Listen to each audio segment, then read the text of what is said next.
This world has a type of supreme, invisible power. We have been and are living under its influence every minute, every second. This type of power can be said to be greater than anything you can find in the physical world, and that power is called money. But perhaps you also know that any type of power carries its own secrets, dark secrets that are hard to believe. 7 years ago, 11.5 million documents with a size of 2.6 terabytes related to countless individuals and organizations accused of tax evasion and hiding assets abroad, with the support of the law firm Mossack Fonseca in Panama, were exposed. The leak of this confidential information, known as the Panama Papers, shocked the world at that time. More importantly, it revealed many unimaginable truths about the greatest power in the world: the secrets of dirty money. It has been over 7 years since that event. There are still many things we wonder about that remain unclear. All suspicions still point towards Panama. So today, can we decode something? Panama Papers, the dark secret of money.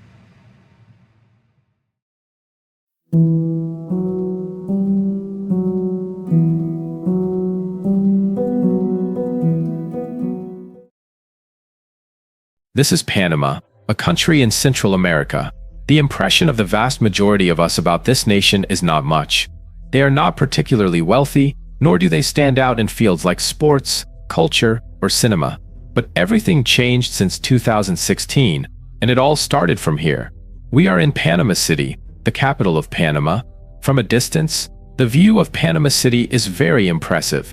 Dozens of skyscrapers line the Pacific coast, close together, bustling and lively. Getting a little closer, you will see images of container ships lined up waiting to enter the Panama Canal. But the secret of this place does not lie in that splendor. It is hidden somewhere among those skyscrapers, where the headquarters of the law firm Mossack Fonseca is located. Few people know that this obscure company is not only helping prime ministers, kings, and presidents hide their wealth, but also providing services to dictators, drug cartels, mafia organizations, fraudsters, and arms dealers. And this, essentially, is also the most memorable thing we need to know about the Panama Papers. How did this evil company operate? And what tricks did they use to help conceal such an unimaginable amount of assets? Located in the financial district of Panama City, the company Mossack Fonseca is said to have a relaxed approach to laws and business regulations.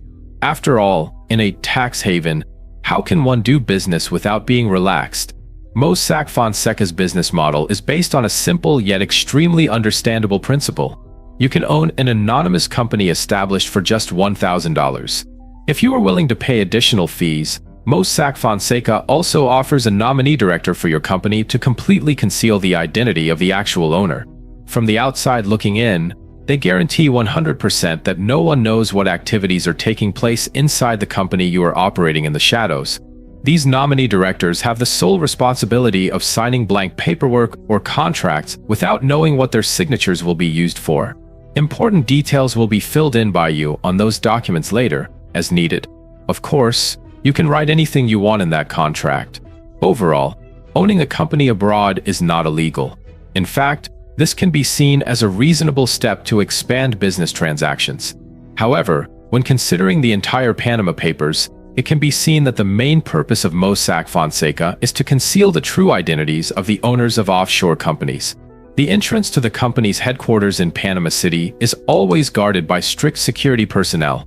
At the reception desk, there is even a list of individuals who are not welcome here, often investigative journalists. Clearly, the company headquarters is protected and kept secret, just like an intelligence agency. However, no mystery lasts forever. The Panama Papers exploded like a bomb, drawing the world's suspicious gaze towards Mossack Fonseca. In response, the company only issued very general statements, asserting that they always acted in accordance with the law. So how did it all unfold? How big was the scale of it? And what noteworthy aspects were there in the journey of bringing the Panama Papers to the media? Let's meet John Doe. You might be wondering why he doesn't appear. It's simple. John Doe is a name often used to conceal one's true identity when about to do something that could affect the interests of many powerful people on this planet. Hiding one's identity is a wise way to ensure safety.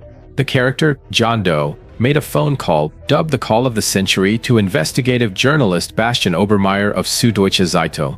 "Hello, this is John. Are you interested in data? We are very interested in what you have. I would be happy to share, but there are a few conditions. My life is in danger. We will only discuss encrypted documents and will never meet in person to ensure safety." And why are you doing this? I want to bring these crimes to the public. How much data are we talking about? More than anything you've ever seen in your life. Indeed, John Doe was not exaggerating. A few months after that phone call, about 11.5 million documents totaling 2.6 terabytes of data were sent to journalist Obermeier, just as promised. This was the first time this journalist witnessed such a large volume of leaked documents. More importantly, the vast amount of documents has given us a direct insight into the dark world where dirty money is being managed professionally. The question now is, what will they do with this data? The team of journalists decided to collaborate with the International Consortium of Investigative Journalists, ICIJ, to analyze the data. Moreover, over the course of 12 months, about 400 journalists from more than 100 media organizations in over 80 countries participated in the careful investigation of the documents. This is considered the largest international investigative collaboration ever. The need for such extensive coordination arises from the sheer scale of the Panama Papers. The documents include emails, PDF files, photographs, and information from Mossack Fonseca's internal database. These documents span from the 1970s to the spring of 2016. Since the media began reporting on the Panama Papers, many prominent figures have been exposed. One of the first notable names is the Prime Minister of Iceland, Sigmundur Dav Gunnlaugsson. Not only Mr. Sigmundur, but the Panama Papers also mention many other politicians from Iceland, including the Minister of Finance and the Minister of the Interior. Additionally, the list includes the names of many of Iceland's wealthiest individuals linked to the country's important banking and financial system. The most shocking aspect is the astonishing number of involved figures for such a small country as Iceland. At the time the Panama Papers bombshell exploded, Iceland had only about 333,000 people, but the pressure from public opinion on Prime Minister Sigmundur Dav Gunnlaugsson was growing, forcing him to choose to resign. But what did he do to be named in the Panama Papers? The answer lies not in hiding a few meager salaries, but in a complex story involving finances and shell companies. To understand better, let's go back to 2016, when Iceland was struggling to recover from the 2008 financial crisis. At that time, the three largest banks in Iceland, Landsbanki, Kaupthing, and Glitnir, collapsed almost simultaneously under the weight of enormous foreign debts. This triggered a chain reaction. The stock market plummeted by 90%, the krona lost half its value, and national output decreased by 10%. Icelandic bankers were found to have manipulated stock prices, created huge unsecured transactions, and hidden money through foreign companies. Most of these companies were established by Mossack Fonseca. In this sensitive context, Gunnlaugsson's name appeared in the Panama Papers with shocking revelations. According to the Panama Papers, he and his wife were registered as shareholders of a shell company called Wintries Inc. This company was established through Mossack Fonseca in Luxembourg in 2007, with a 50-50 ownership ratio between Gunnlaugsson and his wife. On March 10, 2010, the WikiLeaks website published a list of 30,000 creditors of Kaupthing Bank. On this list, Wintries Incorporated appeared as one of the major creditors, holding bonds worth 3.6 million euros from Landsbanki. This caused public outrage as Mr. Gunnlaugsson did not disclose his connection to Wintries. The people of Iceland felt betrayed because his actions not only violated ethics, but also revealed a clear conflict of interest. When journalists reached out for comment, the Prime Minister of Iceland tried to evade the issue, but the pressure from public opinion was too great. Ultimately, he had no choice but to resign to deal with the crisis. Mr. Gunnlaugsson's story is a prime example of how shell companies like Wintries are used to hide assets and evade financial responsibility. He confirmed that Wintries owned bonds. It was true that he and his wife had personal financial interests in banks at the time in 2007. What Mr. Gunnlaugsson said was not important, but shortly after, he entered politics.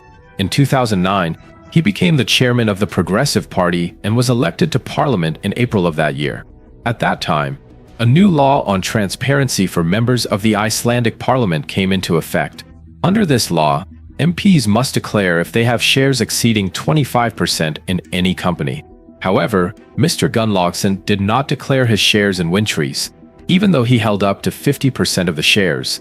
He told the Süddeutsche Zeitung that he had done nothing wrong, and companies that were not actually conducting business were not subject to the law. By 2015, his government, led by Gunnlaugsson, had agreed to a controversial deal. At that time, foreign creditors of 3 collapsed banks withdrawing money from Iceland would be subject to a stabilization tax of up to 39%. However, Gunnlaugsson agreed to replace this tax with contributions taken from the remaining assets of the 3 nationalized banks. According to experts, this move cost the Icelandic state over 2 billion euros. Instead, this money went directly into the pockets of the creditors, including the company Wintries, which was fully owned by his wife at the time. With the resignation of the Prime Minister of Iceland, he was labeled the first victim of the Panama Papers. But of course, the victims of the Panama Papers were not limited to politicians. There were also athletes, billionaires, and many other prominent figures. You know, there is one thing that super rich men fear more than the tax authorities, and that is a wife demanding a divorce.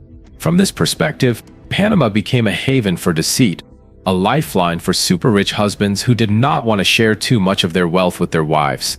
From the words of a wealthy man, "I have a relatively substantial amount of material wealth after a process of labor, production, and asset accumulation over time, such as creating surplus value in a legal manner. Along with that are many means of production and high-value personal assets in society, including both tangible and intangible values. More simply, I have a lot of money, and I want to hide it from my wife." In summary, the company will meet the client's desires. Indeed, Mossack Fonseca law firm provides asset concealment services. Most clients, wealthy and primarily male, have asked the experts at Mossack Fonseca to help them hide money from their wives. The advisory lawyers here, who are not hesitant about personal issues, have eagerly assisted clients. From one perspective, a divorce is no different from a business transaction. Typically, the lawyers for both the wife and husband will sit down together to discuss financial details. Whenever a divorce occurs, the ultra-wealthy often seek to prevent this situation from happening beforehand by signing prenuptial agreements or hiring experts from law firms like Mossack Fonseca to disappear assets. They do this by investing in organizations and shell companies.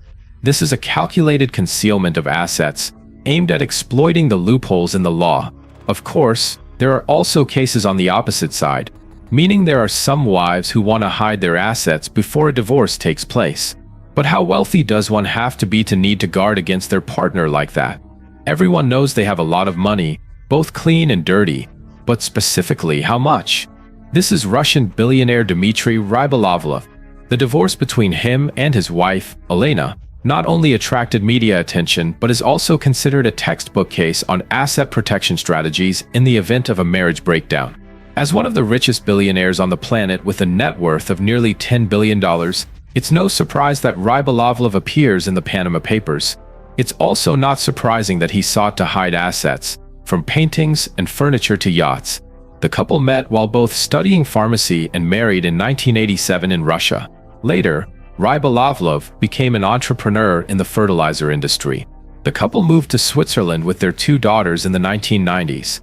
On December 22, 2008, Elena filed for divorce in a court in Geneva. Under Swiss law, she is entitled to half of her husband's assets.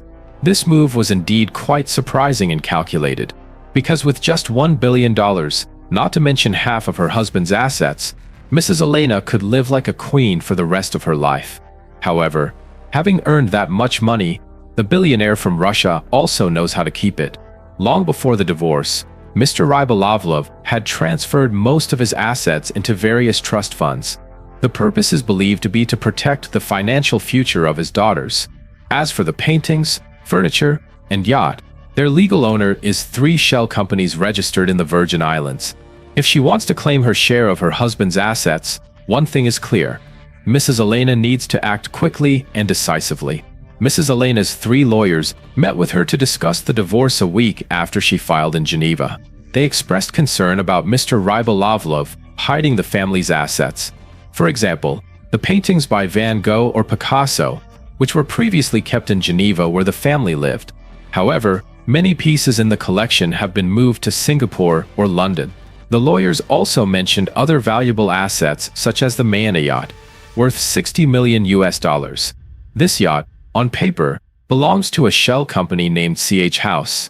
Mrs. Elena fears that her husband will move the yacht out of the Virgin Islands and Swiss territory, putting this asset out of her reach. Billionaire Rybolovlev has consistently declined to comment on the issue of asset dispersion, and in fact, no one has yet proven this. He intentionally deceives his wife about financial matters. However, his actions raise suspicions. Concealing assets to avoid splitting them in the event of a divorce can be considered fraud and punished. Those who assist in such actions are also regarded as accomplices. Yet, Mossack Fonseca merely stated that they regret if clients misuse the companies they establish or the services they provide. However, the Panama Papers reveal that this firm actively advised wealthy gentlemen on how to hide their assets. No one knows whether the Russian billionaire will succeed after that high-profile divorce, but it is certain that service providers and tax havens are the real winners.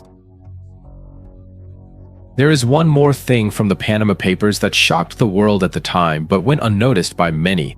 Its special connection to one of the most mysterious organizations in the world. I am referring to the CIA. It's hard to believe, but the client list of this law firm even includes figures from the intelligence world across the globe. Among them are those who act as intermediaries for the CIA.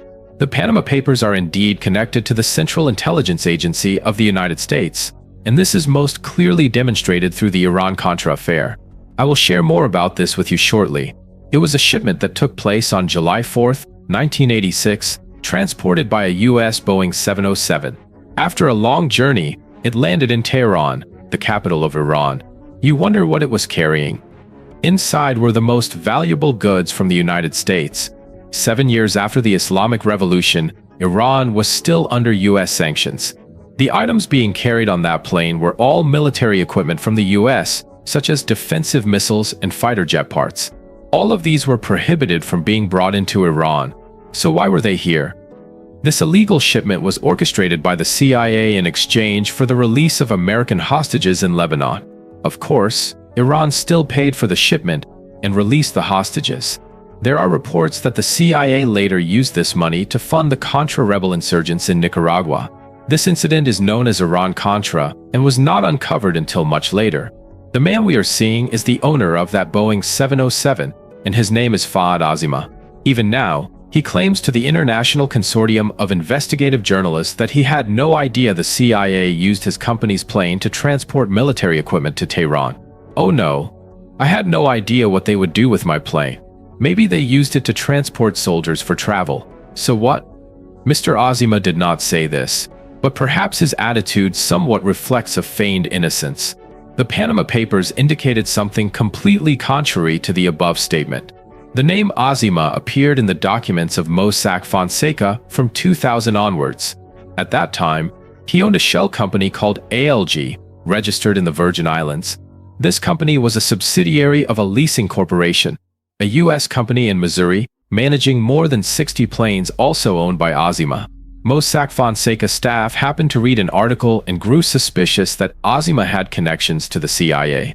When they discovered this, Mossack Fonseca felt concerned and suggested that Azima's representatives provide information. When they did not receive a response from Azima, the company decided not to pursue further investigation. Perhaps that was a wise decision. Indeed, there are things one should not know too much about. Another figure also linked to the CIA is Adnan Khashoggi, a Saudi billionaire. He is believed to have arranged arms deals for Saudi Arabia. In the 1970s, according to a report by the U.S. Senate, Khashoggi played a central role in assisting the CIA in carrying out covert arms sales in Iran. The name Khashoggi appeared in leaked documents from Mossack Fonseca. Since 1978, he was a director of a company in Panama called ISIS Overseas. Additionally, he was connected to 4 other companies that he primarily used from the 1980s to the early 2000s. These are just a few notable figures and events that emerged from the leaked Panama Papers. If you want to know more and understand it better, you may need a more comprehensive source of information. However, there is one more thing that we have not analyzed and studied in depth so far, even though it is very important. That is how the facade steps to conceal criminal behavior were set up by Mossack Fonseca. As mentioned at the beginning of the video, each of the 21,000 shell companies created by Mossack Fonseca for clients had one or several directors operating in a puppet manner. Their task was to sign important contracts or documents, even though they had no decision-making power. They performed tasks assigned to them by the actual owners of the shell companies. They carried out this duty for hundreds, even thousands of companies. Therefore, there are many things that appear to be one way but are not. A director is not necessarily the person we often think they are. The nominee director is essentially just a name borrowed for the owner. This makes it nearly impossible for investigators to find the real person behind the nominee companies. Not only Mossack Fonseca, but other law firms in Panama also use this system. All information about nominee directors is fake, and even the names are not real. There was a case where a cookie factory registered in Panama had a director named Michael Jackson. Of course, this is not the king of pop we know. It seems that a nominee director would need a certain level of education, but in reality, it is quite the opposite. Do you know what a typical nominee director looks like? They are usually uneducated, unable to understand the documents they sign. To put it bluntly, they are from the lower class in Panamanian society and rarely speak English. However, nominee directors have no real power in the business. The person behind will control that through various types of paperwork. When a nominee company is established, the figurehead director will sign 3 initial documents to send to the actual owner of the company. 1. Declaration paper. They commit not to demand anything from the real owner and the shell company. 2. Power of attorney. Ensures that the shell director transfers control of the company to the real owner. 3. Termination letter. This document has no date, allowing the real owner to freely fill in the date of dismissal of the shell director. In addition to the 3 documents above, the shell director also signs other documents such as the bank account opening application and the annual meeting minutes. These minutes are indispensable, even though everyone knows they are fake minutes. All of this is done for a sum of money that usually falls around 5 figures. This law firm provides clients with a person to act as the true owner of the company.